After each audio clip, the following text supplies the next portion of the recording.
Daily. Taste the Daily.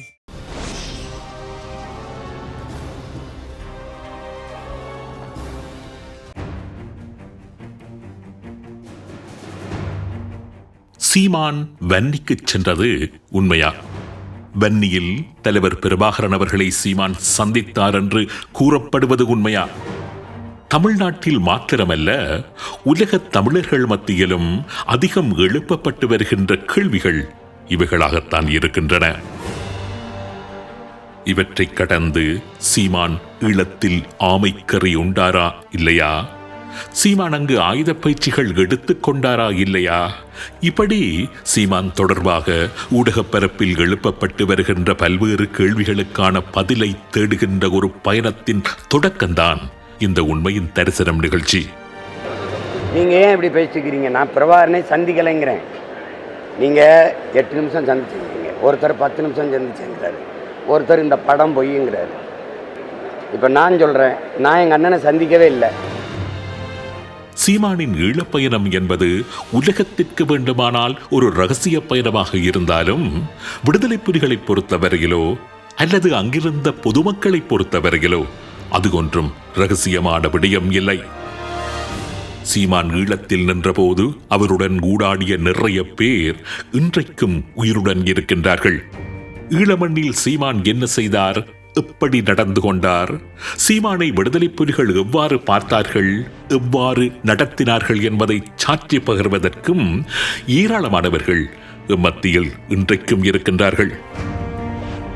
தனது ஈழப்பயணம் பற்றி சீமான் கூறி வருகின்ற கதைகள் உண்மையாக நடந்தவைதானா என்பதை பதிவு செய்வதற்காக ஈழத்தில் சீமானுடன் நின்றதாக கூறப்படுகின்ற சில போராளிகள், அந்த காலகட்டத்தில் அங்கு செயற்பட்ட சில அதிகாரிகள், தலைவர் பிரபாகரன் அவர்களின் சில மெய்ப்பாதுகாவலர்கள், விடுதலை புலிகள் அமைப்பின் உள்ளே சமையல் பணிகளில் ஈடுபட்டவர்கள் போன்றோரை தொடர்பு கொண்டு உண்மையிலேயே அங்கு என்னவெல்லாம் நடந்தது என்று கேள்வி எழுப்பியிருந்தோம். என் பேர் பிரியன், லெப்டினன்ட் ராதா வாங்காப்பு படையணி, அதில் ஜேசு அணியில் நான் கடமையாற்றி இருந்தேன். நான் இவரது பெயர் பிரியன். தலைவர் பிரபாகரன் அவர்களின் மெய்ப்பாதுகாவலர் அணியான இயேசு அணியில் கடமையாற்றிய ஒரு போராளி. சீமான் வன்னி சென்று பிரபாகரன் அவர்களை சந்தித்த போது தலைவருடன் கூட இருந்தவர். தலைவரின் தளத்தில் சீமான் இருந்த நேரங்களில் அங்கு என்ன நடந்தது என்று அவரிடம் கேட்டோம். அப்போ நான் அன்னையின் அணியில் 2006ஆம் ஆண்டுலேருந்து 2009 வரைக்கும் அன்னையின் அணிக்குள்ளே கடமையாற்றி இருந்தேன். நான் 1ஆம் மட்ட போராளிகளும் 2ஆம் மட்ட போராளிகளுக்கும் உரிய மருத்துவ போராளியாக அன்னையின் முகாமுக்குள்ளே நான் போனான். அப்போ அங்கே அவைகளுக்கு உண்மையிலே அன்னையின் பேசியில் இருக்கிற எல்லாருமே ஃபிட்னஸாக தான் இருப்பினும் ஒரே பயிற்சியில் இருக்கிறபடியாக வருத்தங்கள் உண்மையில் அவைகளுக்கு வாரன்றது குறைவு. ஆனால் கடமைக்கு ஒரு வருத்தவரம் கட்டாயம் கடமையாட்டி கொண்டு இருக்கணும். அப்போ அந்த ரீதியில் நான் இருந்தேன். அதால் நான் என்னுடைய மிகுதி நேரங்களில் அன்னையின் சமையல்காரருக்கு போய் ஹெல்ப் பண்ணுறது, அன்னையின் பர்சனல் தனிப்பட்ட உதவியாளர்களுக்கு உதவி செய்கிறது, அங்கே ஒரு 4 மணி தேவை சென்று இருக்கும், அந்த சென்று பார்க்குறது, இப்படியான வேலையை செஞ்சு கொண்டு இருந்தேன். அப்போ சந்திப்பு நடக்கிற நேரங்களில் போராளிகளுக்கு நானாகவே போய் தேநீர் தயாரித்து கொண்டே கொடுப்பேன். ஏன்னா அவைகளுக்கு 4 மணி தேவையும் ஜாக்கெட்டையும் கட்டிட்டு ரயிலையும் பிடிச்சிட்டு நிற்பினும் அது அந்த இடங்களை பார்க்கும்போது தான் அந்த வேலி தெரியும். அப்போ வேலையோடு நிற்பினும் அப்போ நான் தேநீரை கொண்டு போனேன், அவன் முகத்தில் ஒரு சிரிப்பை நான் பார்ப்பேன். அது எனக்கு ஒரு சந்தோஷமாக. அப்போ நான் ஒரு நாள் இப்படி சந்திப்பு நடந்து இருக்கிற டைமில் நான் தேநீரோட எல்லாருக்கும் கொடுத்துக்கொண்டு நான் வாசலில் நிற்கிற என்னோடய சக போராளி, அவர் என்னோட சேர்ந்து அடிப்படை பயிற்சி எடுத்த ஒரு போராளி வாசலில் கடமையில் நிற்கிறேன். அவருக்கு நான் தேநீர் எடுத்துக்கொண்டு போகிறேன். ஒரு 6 மணி இருக்குமென்று நான் நினைக்கிறேன். ஒரு அன்னளவான டைம். இப்போ 2008ஆம் ஆண்டு நடந்த சம்பவம் இது. ஒரு 6 மணி வரும். நான் இப்போ தேநீர் எடுத்துக்கொண்டு போகிறேன். வட்டக்கோட்டையிலுக்குள்ளே ஒரு ஒரு ஆள் இருக்கிறேன். அண்ணன் பேஸ் பெரும்பாலும் இப்போ சனத்துக்குள்ளே நான் இருக்கிறேன். அந்த பேசத்தை நான் விவரிக்கிறேன். இப்போ அண்ணன் வெளி வேலி ஒன்று இருக்கும். அதை தாண்டி போய் உள்ளுக்கு 2 வேலி இருக்கும். அந்த வெளி வேலி, 2வது வேலி, 3வது வேலிக்குள்ளே தான் அண்ணன் இருப்பேன். இப்போ 1வது வேலிக்குள்ளே இருக்கிறார்கள் தேவையில்லாமல் அடுத்தடுத்த வேலிகளுக்கு போக மாட்டோம். ஒரு இடமும் நாங்கள் நகர மாட்டோம். அனுமதி இல்லாமல் அடுத்த வேலைக்கு போக வேண்டிய தேவை எங்களுக்கு இருக்காது. அப்போ நான் வாசலுக்கு தேநீர் எடுத்துகிட்டு போகிறேன். பேசின் வாசலுக்கு அந்த ரோட்டுக்குள்ளே இருந்து உள்ளே அந்த போராளிக்கு தேநீரை கொண்டு போகிறேன். அந்த வட்டக்கொட்டியில் ஒரு ஆள் இருக்கிறார். அது வாசலுக்கு பக்கத்தில் இருக்கிற நுழைவாயில் பக்கத்தில் இருக்கிற விருந்தினருக்குரிய அந்த கொட்டியில் ஒரு ஆள் இருக்கிறார். எனக்கு பார்த்தோன்னே இவற்றை முகத்தை ஒரு பழக்கமான முகமாக இருக்குது. ஆனால் அவர் போராளியில் என்ற விஷயமே எனக்கு தெரியும், தளபதி என்ற விஷயம் தெரியும். ஒரு திரைத்துறை சம்மந்தப்பட்ட ஒரு ஆளுன்னு சொல்லி அடையாளம் கண்டுட்டு தேநீரை கொண்டு வாசலில் நின்ற போராளி அவர் என்ன உயிரோடு இருக்கிறார், கதைக்க முடியாத சூழ்நிலை இருக்கிறார். அப்போ அவர்கிட்ட நாம் இப்போ நாங்கள் எங்களுக்கு ஒரு போராளிக்குள்ளே மச்சான் அப்படி தான் கதைப்போம். அப்போ நான் சொன்னே மச்சான்டே இவர் எங்கேயோ பார்த்த மாதிரி இருக்கடா, ஒரு பாடுறான்டா. அவன் கடமையில் நின்றவன் திருப்பி அவர் எட்டி பார்க்குறான். ஓமடா இவர் எங்கேயோ இவர் அந்த படம் நடிக்கிறவர்டா என்று சொல்லி பேர் எங்களுக்கு 2 பேருக்கும் கூட ஞாபகம் வருதில்லை. அப்போ நான் இவருக்கு இந்த நண்பனுக்கு நான் தேநீராக கொடுத்துட்டு சமையல் அறைக்கு அந்த நடந்து போகிற ஒரு இடைவெளி தூரத்தில் நான் என்னோடய மனசுக்குள்ளே நிறைய யோசனைகளோட போகிறேன். இவர் இந்த 2008ஆம் ஆண்டு மிகவும் ஒரு பதட்டமான போர் சூழ்நிலை நடந்து கொண்டு இருக்குது. அப்போ குறிப்பிட்ட ஒரு காலத்துக்கு முதல் தான், ஒரு மாதத்துக்கு முதல் தான் தமிழ்ச்செல்வன் நான் வந்து கீவிர தாக்குதலில் வீரச்சாவு அடைஞ்சிருந்தவர். அப்போ எனி டைம் வந்து அங்கே எந்த விலையும் வந்து கீவிர தாக்குதல் முகாம்களுக்கு நடத்தப்படலாம். என்னோடய அண்ணன் முகாமுக்கும் தாக்குதல் நடத்தப்பட்டது அந்த சந்தர்ப்பங்களில். அப்போ ஒரு பயமான ஒரு பதட்டமான சூழ்நிலை, வான் தாக்குதலுக்கு நாங்கள் மிகவும் பயந்து இருந்த ஒரு சூழ்நிலையில். மற்றது அன்னைந்த பேஸுக்கு வந்து இப்படியான முக்கியமான சில பேஸுகளுக்கு வந்து எந்த ஒரு பொது மக்களையோ அல்லாட்டிக்கு பொது நபர்கள், அதாவது சிறிய அந்த போராளிகள் ஒருத்தருமே உள்ளுக்கு கூப்பிடுறே இல்லை. அண்ணன் தான் போய் வெளியால் போய் பிரத்தியமாக பாதுகாப்பாக ஒழுங்கமைக்கப்பட்ட இடங்களில் தான் போய் அண்ணனை சந்திச்சுட்டு வரவர். முகாமுக்குள்ளே யாரையும் கொண்டு வரல, முக்கியமான தளபதிகள் மட்டும்தான் முகாமுக்கு சந்திப்புக்கு வருவினோம். அப்போ இவர் ஒரு வித்தியாசமான ஒரு ஆளாக இருக்கிறார். அப்போ நான் ஐடென்டி பண்ணிட்டேன்னு ஒரு படங்கள் அங்கே பார்த்த மாதிரி இருக்கேன். அப்போ நான் உடனே கிச்சனுக்குள்ளே சமையல் அறைக்குள்ளே போனோடனே போயிட்டு அதில் நிற்கிறாங்கள்ட்ட கேட்குறேன், அதுக்குள்ளே ஒரு ஆள் வட்டக்கொட்டியில் ஒரு ஆள் இருக்கிறார் கேட்டு இன்றைக்கு சந்திப்பே அவருக்கு அதாண்ட ஒழுங்குபடுத்தப்பட்டுக்கின்று தான். அப்போ தான் அவர்கிட்ட பேர் எனக்கு பாதுகாப்பு அதிகாரி வந்து அவர்கிட்ட பேரை வந்து எனக்கு அமைப்படுத்துகிறார். இவர் தான் சீமான், இயக்குனர் சீமான் என்று. அதுக்கு பிறகு அந்த சந்திப்பு வந்து அன்னையோட அந்த சந்திப்பு ஒரு இரவு 11 மணி 12 அந்த சந்திப்பு நடக்குது. அந்த சந்திப்பு இடையில் நான் சாப்பாடுகள் பரிமாறுறதுக்கு உள்ளே போயிட்டு வர்ற சந்தர்ப்பங்களில் ஃபோட்டோ எடுக்கிறத நான் வந்து அவதானிச்சேன். அன்னையோட சேர்ந்து ஒரு புகைப்படம் எடுத்துக்கொண்டு இருக்கிறார். அப்போ புகைப்படம் எடுக்கிறது வந்து கொஞ்சம் கூட நெருக்கமாக தெரியுது. சாதாரணமாக எங்களுக்கு வந்து அன்னையோட இருக்கிற எங்களுக்கு வந்து அன்னையோட புகைப்படம் எடுக்கிற சந்தர்ப்பம்ன்றது மிக மிக குறைவு. இல்லை, நாங்கள் இதுக்கு முயற்சிக்கிறேன், 2 தடவை நான் முயற்சிச்சிருக்கிறேன். நான் உடனே பாதையாகிட்ட வந்தோடனே கேட்குறேன், சுவர்ணனையும் சிலம்பனையும் கிச்சனுக்குள்ளே நிற்கணும். இந்த அவையில் அடிக்கடி வந்து எல்லாத்தையும் பார்த்து கொண்டு போயிடும். சுற்றி ஒரே கிச்சனுக்குள்ளே நிற்கிறேன், எல்லாத்தையும் பார்த்து கொண்டு இருக்கலாம். சந்தர்ப்பத்தில் வேறு இன்னொரு பாதையாரிய வாரையர் மண்ணில் ஒன்றான்னு சொல்லி அவர்கிட்ட நான் கேட்குறேன், நாங்கள் ஒரு ஃபோட்டோ எடுக்க கேட்டால் எங்களை ஒரு ஃபோட்டோ எடுக்க விட மாட்டீங்க, அங்கே பாருங்க கட்டி பிடிச்சி கையெல்லாம் போட்டுக்கிட்டு ஃபோட்டோ எடுக்க நடக்குதுன்றாங்க. சொன்னேர், உங்களுக்குரிய சந்தர்ப்பம் வரும்போது நான் விடுவேன். அப்போ அவர் எனக்கு அந்த விளக்கத்தை தரையே நீங்கள் ஃபோட்டோ எடுக்கக்கூடாது, நீங்கள் ஃபோட்டோ எடுத்தால் புழுக்கத்தனங்களை வீட்டு அடக்கன்னு சொல்லிடுறீங்க, அன்னையோட நிற்குதுன்னு. அதுக்காக தான் பாதுகாப்பு போன கூட அது உங்களை ஃபோட்டோ எடுக்க விடுறே இல்லை. அது உள்ளுக்கு ஒரு விஷயம் நடக்குது, அதை சொல்லிட்டு போகிறார், உள்ளுக்கு ஒரு விஷயம் நடக்குது, அது எனக்கு ஒடியால் சொல்லலாமல் இருக்குது. அவர் ஒரு எங்களை தமிழ் பாண்டியில் சொல்லிட்டு போகிறார் உள்ளுக்கு சொல்லி. அது வந்து அண்ணன் கூட அவருக்கு ஈடுபாடு காட்டுறாருன்னு சொல்லி அவர் சொல்லிட்டு போகிறார். அப்போ நாங்கள் இந்த சந்திப்பு நடந்த டைமில் வள்ளலண்ணா அண்ணன் இந்த பிரதான புகைப்பட கலைஞர் வந்து வள்ளலண்ணா வந்து அவருக்கு ஒரு கால் இல்லை, பொய்க்கால் அந்த அண்ணா, அவர் வந்து ஃபோட்டோ வந்து தட்டி காட்டுறார். அப்போ நாங்கள் அதில் 2 பிஏக்காரர், டாக்டர், மற்றது சமையல்காரர் எல்லோரும் சேர்ந்து அந்த ஒரு படங்களாக பார்க்குறோம். கேமராவிலே லென்ஸில் தட்டி காட்டுறேன், நாங்கள் பின்னுக்கு இருந்து பார்க்குறோம். மிகவும் நெருக்கமாக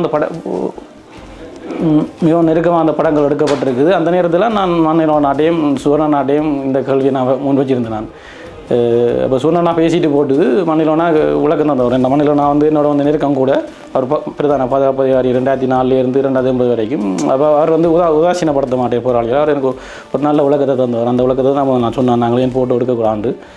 அப்போ ஆண்டு அந்த கடமையை முடிச்சுட்டு நாங்கள் ஆண்டு அண்ணே அங்கேயே தங்கிட்டு அடுத்த நாள் எங்களுக்கு நடக்க போகிறது தெரியாது. அடுத்த நாளும் திருப்பி விடிய ஒழும்பி பரபரப்பாவையில் ஸ்டார்ட் பண்ணிட்டாங்க. பார்த்தா கிச்சன் பக்கத்தால் சமையல் கூடத்தில் சமையல் தொடங்கிட்டுது.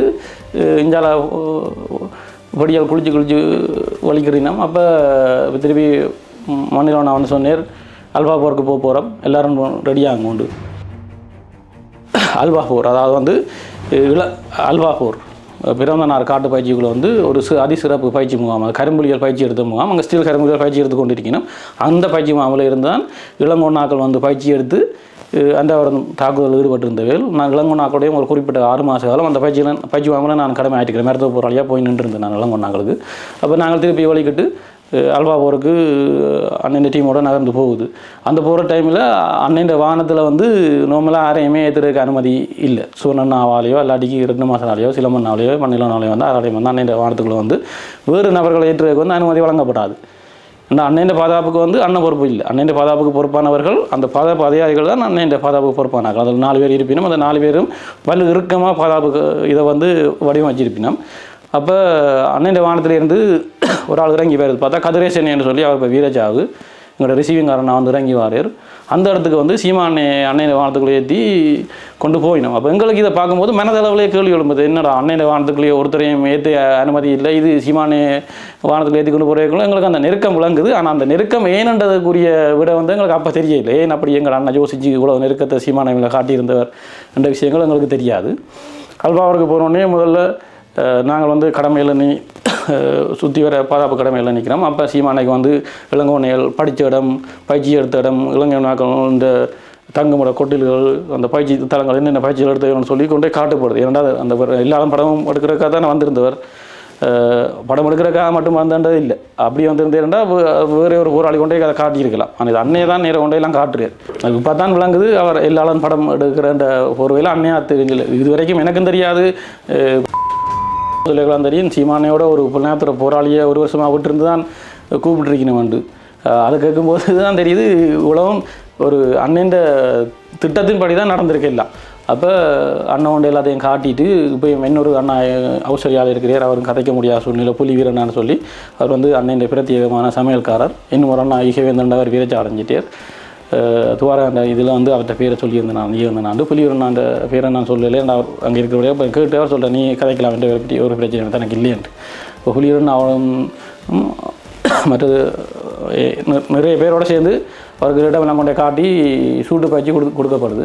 சூட்டு பயிற்சி கொடுக்குற டைம்லேயும் வடிவாங்குள்ள எல்லாருக்கும் தெரியும், எந்த ஒரு பாதுகாப்பு அண்ணன் பாதுகாப்புக்குள்ளே வந்து ஆயுதங்களோட யாருமே அனுமதிக்கப்படுற இல்லை. ஏன்னா இயக்கத்தில் நடந்த இதுக்கு முதல் நடந்த துரோகங்கள்ன்ற அடிப்படையில் வந்து அன்னைக்கிட்ட யாரும் ஆயுதங்களோட அனுமதிக்கப்படுற இல்லை. அதில் ஒரு சில தளபதிமார் மட்டும் விதிவிலக்காக சில ஆயுதங்களோட விரைவினம். அது கேணல் இல்லை தளபதிமாருக்கு பெரும்பாலும் கூடுதலாக விரைவினம். மற்றும்படி ஒருத்தருமே அவையிலாவே விரும்புகிறேன். அவையிலாவே வந்து அவை முகாமுக்கு வர டைமில் நான் கட்டி வச்சுட்டு தான் விரைவினம். அப்போ சூட்டு பயிற்சி நடக்கிற இடத்துல வந்து கடாவி அண்ணன், ரத்ன மாஸ்டர், செங்கி அண்ணன், சிலம்பண்ணா, சுவர்ணண்ணா, இன்னும் சில தளபதிமாரெல்லாம் நிறைய பேர் வந்து இறங்கி சூட்டு பயிற்சி நடக்குது. நம்ம அண்ணா தனக்கு பக்கத்தில் வச்சுக்கொண்டு சீமானைக்கு ஒரு விஷயமா சொல்லி கொடுத்து இது வந்து படத்தில் நீ அது எனக்கு தெளிவாக கேட்டது, நீ படத்தில் பார்த்த ரைவல் இல்லை, இதுக்குரிய விளைவுகள் இப்படி இருக்கும், தாக்கம் இப்படி இருக்கும்னு சொல்லி அண்ணன் நேராக அவருக்கு பிஸ்டல் பயிற்சி எல்லாம் தன்னை இதிலே தனக்கு பக்கத்தில் வச்சு கைக்குள்ளே வச்சு தான் அவருக்கு பயிற்சி கொடுத்தது. அப்போ அதை பார்க்கும்போது எங்களுக்கு ஒரு ஆச்சரியமாக இருந்துச்சு. இது என்னடா இது அன்னையோட இருந்து இப்போ உண்மையாக காய்க்கிறேன்னா அன்னையோட இருந்து ஒரு கரும்புலி போய் விரைச்சி அடைஞ்சு அந்த உணர்வு எப்படி எனக்கு விளங்க ஒரு பெரிய ஒரு மரியாதை அவர் கொடுக்குற 2 விஷயத்தை நாங்கள் அங்கே விளங்கி கொண்டு நாங்கள் அது ஏன்னு சொல்லி எங்களுக்கு அப்போ தெரியல. அது இப்போ காலப்போக்கில் தான் அதுக்குரிய இப்படியே நாங்கள் கண்டுபிடிக்கக்கூடிய மாதிரி இருக்குது. இம்மண்ணாக்கு பிஸ்டல் பயிற்சி கொடுக்கப்பட்டது. மற்றது எங்களோட ஒரு பாதுகாப்புக்குள்ளே நாங்கள் யூஸ் பண்ணின ஒரு ஆயுதம் வந்து டைப் 97 சொல்லி அந்த ஆயுதம் அந்த புகைப்படம் கூட என்னோட இருக்கிறத நான் தரலாம். அந்த ஆயுதம் வந்து அப்போ அந்த காலகட்டத்தில் இந்தியன் ஆர்மியின் பாவ நிலையம் இருக்கையில் எங்களோட இலங்கை ஆர்மியின் பாவ நிலையம் இருக்கையில் அதை நாங்கள் தான் பாதுகாப்பு யூஸ் பண்ணாங்க. அந்த ஆயுதம் வந்து அவருக்கு பயிற்சி கொடுக்கப்பட்டது. மற்றது AK-74 அது அன்னையின் ஒரு பிரத்யேகமான ரைவல் உண்டு, அது அந்த ஆயுதம் பயிற்சி கொடுக்கப்பட்டது. இப்படி எல்லாம் தலைவர நேரடி கண்காணிப்பெல்லாம் இந்த பயிற்சி நடைபெற்றது.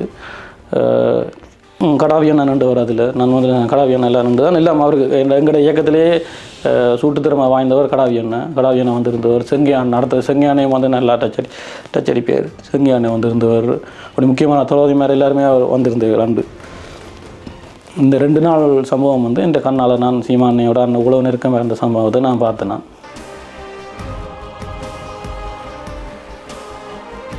இப்போ இயக்கத்தில் இருக்கும் வரைக்கும் எங்களுக்கும் அன்னையை பார்க்கணுமன்றது நானாக கேட்டு அன்னையின் அன்னைக்கு போகிறேன்னு போகிறதில்லை. நானாக தெரிவு செய்யப்பட்டு தான் அங்கே போயிருக்கிறேன் என்ற விஷயம் எனக்கு பிறகு தான் தெரியும். நான் தெரிவு செய்யப்பட்டு தான் உள்ளுக்கு போயிருக்கிறேன் நண்டு. அங்கே போன பிறகு கூட எனக்கு அன்னையோட புகைப்படம் எடுக்கிறதுக்கு அனுமதி வந்து இருக்கையில். ஏன்னா நாங்கள் எங்களோட பாதுகாப்பு விதிமுறையில் வந்து அன்னையோட இருக்கிறார்கள் அவ்வளோ ஈஸியாக புகைப்படம் எடுக்கல. அப்படி புகைப்படம் எடுத்தாலும் அது எங்களோட கைகளுக்கு வந்து சேராது. அவையிலே தான் வச்சுக்கொள்ளும். இப்போ இந்த நாங்கள் போகிற நேரங்களில் மட்டும் கேட்டு வாங்கி கொண்டு போகலாம். அப்படியாக சொல்லலாம். மற்றது நிறைய சில கரும்புலிகளே அன்னையை பார்க்கணுமென்றக்காகவே கரும்புலிகளாக வந்து புகைப்படம் எடுத்துகிட்டு போய் வடித்த வரலாறுகளும் இருக்குது இயக்கத்தில். அவ்வளோ ஈஸியாக அன்னையோட புகைப்படம் எடுக்கிறது வந்து அவ்வளவு எளிதான காரியம் இல்லை. ஆனால் அந்த சீமானை வந்து ஒரு படம் தான் எடுத்துகிட்டு போயிடுன்னு சொல்லி தான் நாங்கள் நினைச்சது. நாங்கள் நினச்சிட்டு வளரனா அந்த கேமராவை தட்டி தட்டி வளரனா காட்டக்குள்ளான் அதிலேயே ஒரு நிறைய போட்டோ விடுபட்டுருக்குது. கிட்ட கரைச்சி கிட்ட அணைச்சி அந்த போட்டோக்களெல்லாம் வழியால் வரே இல்லை. அவ்வளவு நெருக்கமாக அண்ணன் வந்து சீமானியோட புகைப்படங்கள் எடுத்திருந்தவர்.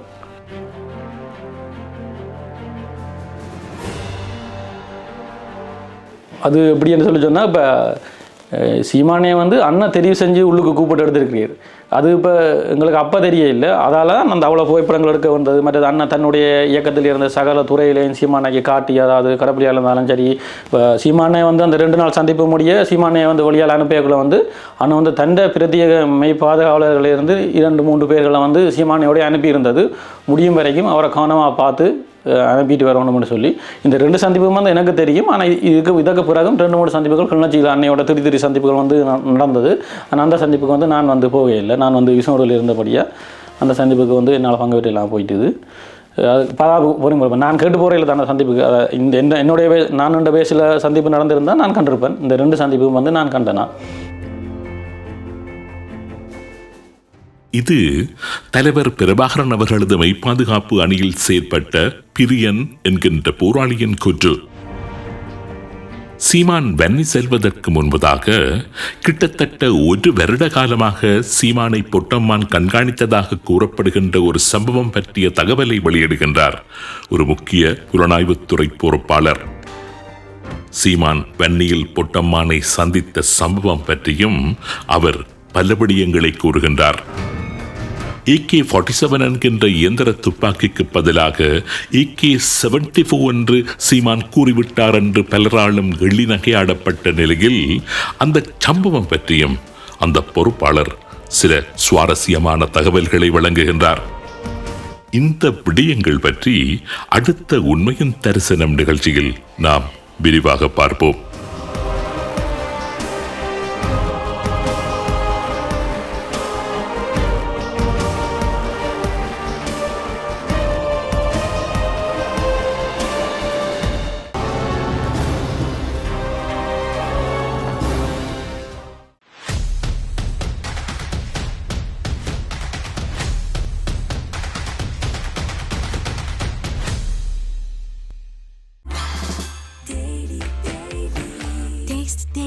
Taste the Daily.